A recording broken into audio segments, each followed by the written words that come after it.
Welcome back. इस video में हम डीएनए के स्ट्रक्चर के बारे में अध्ययन करेंगे। जैसा कि पिछली वीडियो में आपको बताया गया था कि जो हमारा डीएनए होता है वो डीऑक्सीराइबोन्यूक्लियोटाइड का बहुलक होता है, पॉलीमर होता है।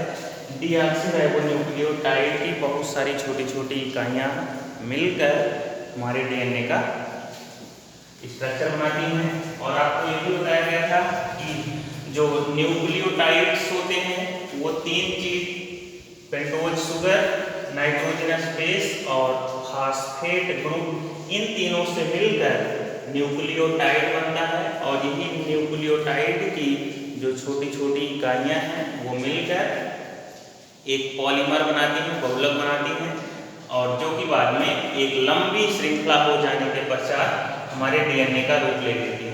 तो सबसे पहले हम देखते हैं कि जो पेंटोज शुगर और नाइट्रोजनस बेस होते हैं वो आपस में मिलकर न्यूक्लियोसाइड बनाते हैं।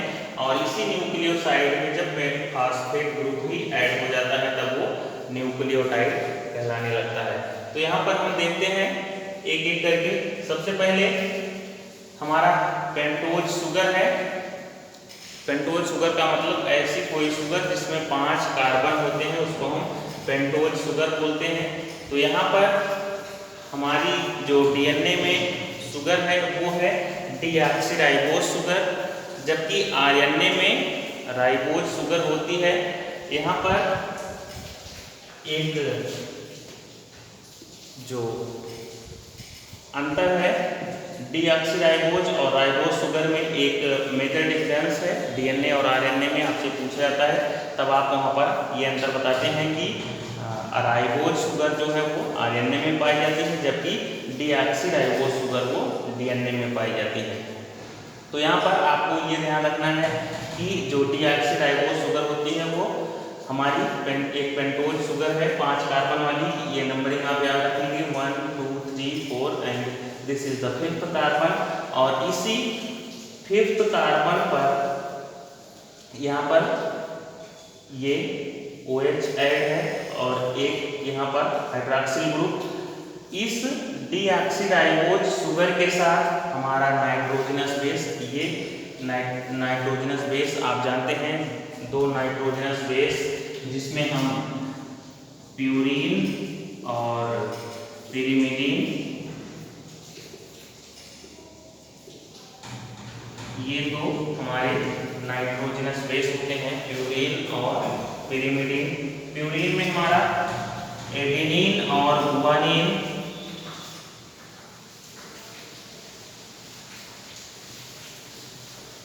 एडेनिन और गुआनिन, जबकि पिरिमिडीन में थायमिन, साइटोसिन एंड यूरेसिल, ये 3 प्रकार के पिरिमिडीन बेसेस होते हैं। टोटल 5 प्रकार के नाइट्रोजनस बेस होते हैं, जिसमें एडेनिन को नॉर्मली हम ए से डिनोट करते हैं, गुआनिन को जी से, थायमिन को कैपिटल टी से, साइटोसिन को कैपिटल सी से और यूरेसिल को यू से डिनोट करते हैं। अब ये जो हमारे नाइट्रोजनस बेस हैं इनमें डीएनए में जो एडेनिन होता है वो थायमिन के साथ डबल बॉन्ड से अटैच होता है, और जो गुआनिन है वो साइटोसिन से ट्रिपल हाइड्रोजन बॉन्ड से अटैच्ड होता है। तो यहाँ पर एक चीज, ये जो हाइड्रोजन बॉन्डिंग होती है उसको हम एक लाइनिंग से ना डिनोट करके डॉटेड लाइन से डिनोट करते हैं। तो यहाँ पर जो हमारा एडेनिन है वो थायमिन के साथ डबल हाइड्रोजन बॉन्ड, और गुआनिन जो है वो साइटोसिन के साथ 3 हाइड्रोजन बॉन्ड से जुड़ा हुआ होता है। इसके बाद एक और फास्फेट ग्रुप जिसमें 3 हाइड्रोजन और 4 ऑक्सीजन के साथ फास्फोरस अटैच होता है।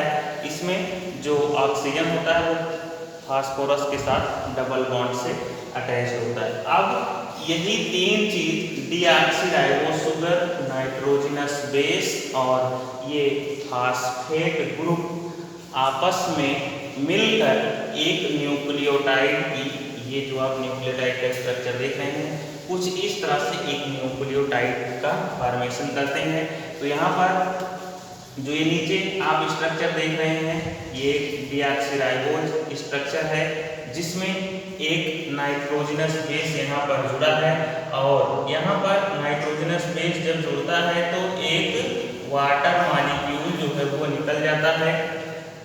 ठीक इसी प्रकार से जब यहाँ पर फास्फेट ग्रुप जुड़ता है इस फिफ्थ कार्बन पर, ध्यान रखेंगे कि जो हमारा ये फास्फेट ग्रुप है वो फिफ्थ कार्बन पर ही हमेशा जुड़ता है। तो यहाँ से भी एक वाटर मॉलिक्यूल निकल जाता है, जल का एक अणु निकल जाता है। तो अगर हम इस स्ट्रक्चर को, वाटर मॉलिक्यूल को निकाल दें तो हमको कुछ इस तरह से ये स्ट्रक्चर दिखने लगेगा, इस तरह से।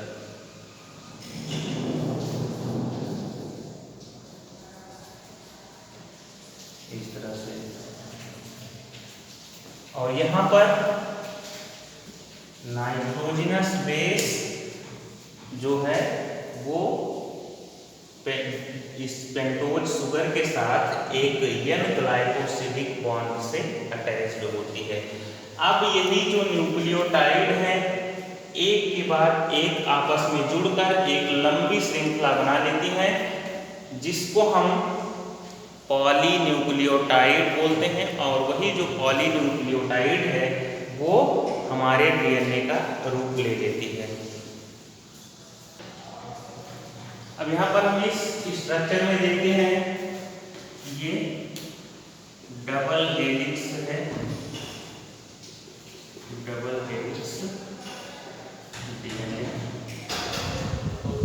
जो हमारा डबल हेलिक्स डीएनए है, आपने देखा कि जो डबल हेलिक्स मॉडल है वो वाटसन और क्रिक ने दिया था, वाटसन और क्रिक ने।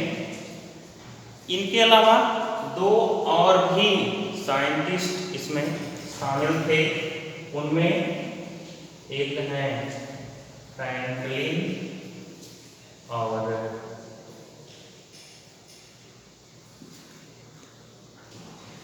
और एक और साइंटिस्ट थे विल्किंस। तो सबसे पहले जो एक्सरे डिफ्रैक्शन स्टडी थी, एक्सरे डिफ्रैक्शन का जो मॉडल दिया ये बेंजामिन फ्रैंकलिन और एम विल्किंस ने, इन दोनों ने एक्सरे डिफ्रैक्शन के द्वारा डीएनए का अपना एक मॉडल प्रस्तुत किया। बाद में उसी मॉडल को लेकर वाटसन और क्रिक ने अपना ये डीएनए का डबल हेलिक्स मॉडल प्रस्तुत किया, जिसके लिए इन तीन को, जिसमें से वाटसन, क्रिक और विल्किंस, इन तीन लोगों को नोबेल प्राइज दिया गया। फ्रैंकलिन भी उसमें शामिल थे, लेकिन क्योंकि फ्रैंकलिन की डेथ हो चुकी थी, तब तक कैंसर की वजह से इनकी मृत्यु हो चुकी थी। और आप जानते हैं कि जो नोबेल प्राइज होता है वो किसी भी मरे हुए व्यक्ति को नहीं मिलता है, इसलिए फ्रैंकलिन को नोबेल प्राइज नहीं मिल सका। और इन तीन लोगों को, वाटसन, क्रिक और विल्किंस को, इन तीन लोगों को डीएनए डबल हेलिक्स मॉडल के लिए नोबेल प्राइज मिला। और इन्होंने क्या बताया कि जो हमारा डीएनए होता है वो डबल हेलिक्स का होता है, द्विकुंडलित होता है। जैसे आप सीढ़ी देखते हैं, ठीक उसी प्रकार से आप इस तरह से जो सीढ़ी घर में होती है, उसी प्रकार से इन्होंने बताया कि हमारा डीएनए होता है। बस अंतर क्या होता है कि अगर हम इसको इस तरह से घुमा दें तो कुछ इस तरह का स्ट्रक्चर हमको दिखने लगेगा और बिल्कुल ऐंठी हुई सीढ़ी के समान जो हमारी डीएनए की संरचना होती है वो पाई जाती है। और हमारे डीएनए में जो 4 प्रकार के नाइट्रोजनस बेस होते हैं, जिसमें एडेनिन जो है वो थायमिन के साथ डबल बॉन्ड से जुड़ा होता है और जो ग्वानिन होता है वो 3 हाइड्रोजन बॉन्ड के साथ साइटोसिन से जुड़ा होता है। अब इस फिगर में आप देखेंगे इसमें जो ट्विस्टिंग है, जो घुमाव आ रहा है, उसमें आप देखेंगे कि यहाँ पर 2 प्रकार के ग्रुप आपको दिखाई देंगे। ग्रुप मीन्स होता है गड्ढा, 2 प्रकार के गड्ढे दिखाई देंगे। एक माइनर ग्रुप, माइनर मीन्स होता है थोड़ा या हल्का। यहाँ का जो ग्रुप आपका यहाँ पर जो गड्ढा है वो माइनर ग्रुप है, यहाँ पर कुछ ज्यादा ही गड्ढा है, इसलिए इसको हम मेजर ग्रुप बोलते हैं। और इन्हीं 2 मेजर ग्रुप या माइनर ग्रुप के बीच की जो दूरी होती है वो एक टर्न कहलाती है, एक कुंडल कहलाती है। तो यहाँ पर ये हमारा एक माइनर ग्रुप ये हुआ, दूसरा माइनर ग्रुप ये हुआ। तो इसको हम बोल सकते हैं कि यहाँ की जो दूरी है वो एक टर्न है, एक कुंडलन। यहाँ तक की जो दूरी है वो एक टर्न कहलाती है। और इसकी जो लंबाई हम नापते हैं तो वो हमको 3.4 Nm मिलती है। एक टर्न में 10 बेस पेयर होते हैं, अर्थात हमारे 10 बेसेस के जोड़े होते हैं। पेयर मीन्स जोड़ा। हम कह सकते हैं कि AT, GC, GC, AT ये जो हमारे बेस लगे होते हैं वो उनकी संख्या कितनी होती है? 10 पेयर। एक टर्न की जो लंबाई है वो कितनी है? 3.4 Nm है।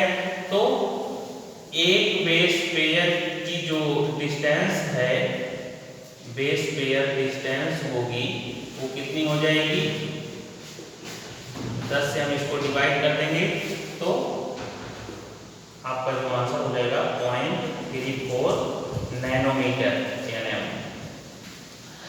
आप ध्यान रखेंगे कि एक टर्न की लंबाई 3.4 नैनोमीटर होती है और बेस पेयर ये जो बेसेस लगे हैं एडेनिन के साथ थायमिन उस और फिर नीचे है ग्वानिन के साथ साइटोसिन।